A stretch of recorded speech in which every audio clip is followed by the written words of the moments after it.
Sabrina the Teenage Witch wasn't really my thing, but Clarissa Explains It All was. What? I was 12 years old, it's allowed! But, is Sabrina the animated series, Zapped, on the Game Boy Color any good? Let's have a little look. Sabrina is on stage to perform, but the crowd aren't impressed. Salem suggests using a spell to fix this, but the spell goes wrong and turns the audience into animals that run wild. It's your job to find them all and turn them back to human form. You begin in the school building where there'll be multiple creatures dotted about. You have your health in the bottom left corner along with your lives remaining, and in the right corner is a star meter and a counter for the amount of people that need zapping.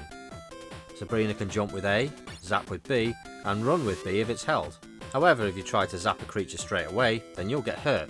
You need to jump on them first to stun them. Once they are stunned, you can zap them to turn them back to normal, and they'll disappear off screen. In various locations there are boxes that can be opened.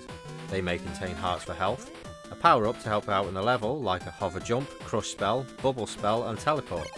These will appear in one of the 4 boxes at the bottom of the screen.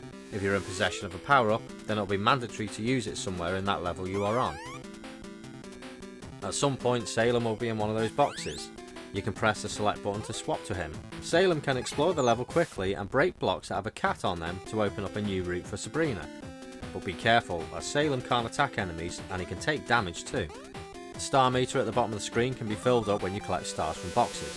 When the meter is full, Sabrina's magic is a lot stronger, which means she can now zap creatures without the need to stun them first. Once you have freed everyone on that level, you can find the exit to move on to the next one. After all levels for that area have been completed, you need to take on the boss. Now these don't take too many hits, so you should be okay here. But is this game any good? It's pretty good. It's another game by Way Forward that seems impressive to begin with, but after a while it can get a bit boring.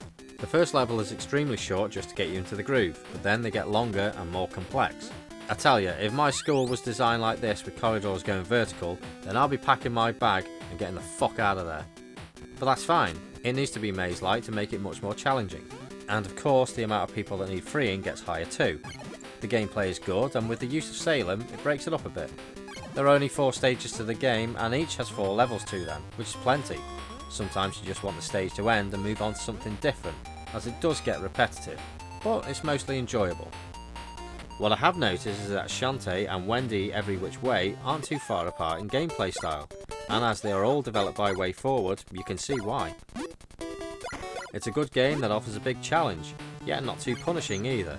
And if you're a big Game Boy player who loves platform games, then I recommend you give this one a try. It's not expensive, and for what it costs, you're going to get your money's worth from it. I give it 68%.